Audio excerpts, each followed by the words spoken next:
pemirsa, Anda masih bersama kami dan kita sudah sampai di segmen terakhir. Terima kasih bagi Anda yang sudah berpartisipasi dalam Dealing Room kali ini. Sebelum kita akhiri nih Pak Niko segmen terakhir, ada pertanyaan Margaret di Jakarta. Pak Niko, saya mau tanya saham SMRA, hari ini sudah boleh masuk belum? Atau masih bisa turun? Sebelumnya seberapa menarik sih SMRA? Kalau properti ya? Ya. Kalau kita membandingkan dengan saham yang lain di sektornya, Prisa, saya sendiri tidak bilang tidak bagus ya sahamnya ke depannya ya. Bagus ke depannya karena dia punya banyak proyek yang besar juga. Lalu dia juga punya recurring income yang cukup besar. Ya. Namun saya melihat debt levelnya cukup besar pada saat ini juga gitu di sektornya. Saya cenderung lebih ke Pakuan Jati. Paewon ya? Juga ke Asri juga boleh.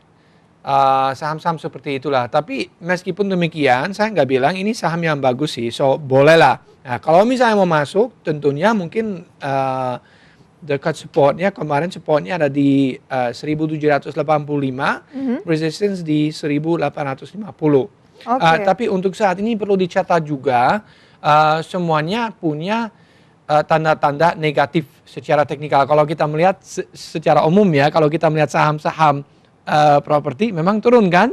Kita melihat secara candlestick semua merah gitu. Apakah ini sudah berakhir untuk SMRA atau kemungkinan masih akan berlanjut nih? Karena support dari Pak Niko tadi 1785 ya, sekarang sudah 1750, sudah tertembus tuh. Kalau tertembus berarti masih negatif gitu. Lagi pula juga ada wacana mengenai property tax kan. Ini akan berdampak negatif ya? Yang akan diterapkan ke properti di atas 2 miliar gitu. So itu ada sentimen negatif pada saat ini.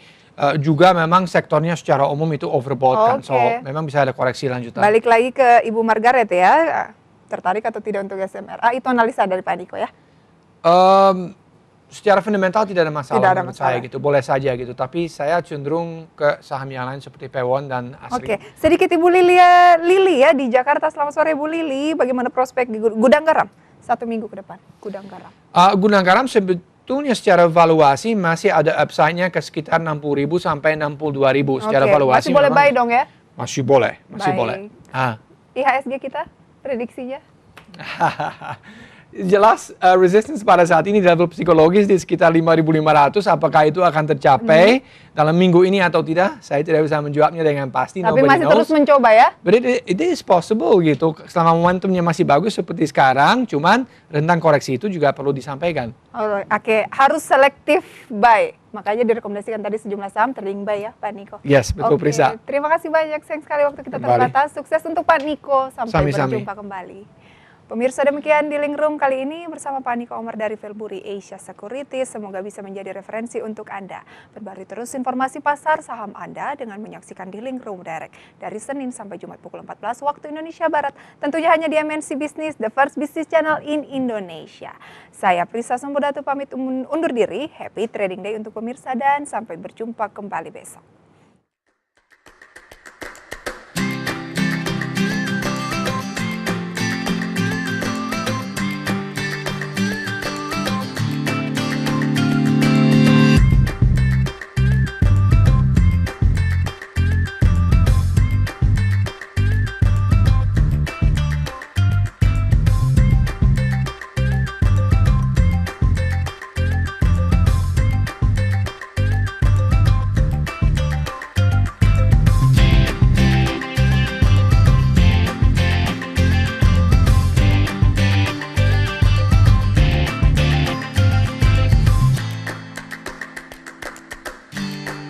Summertime.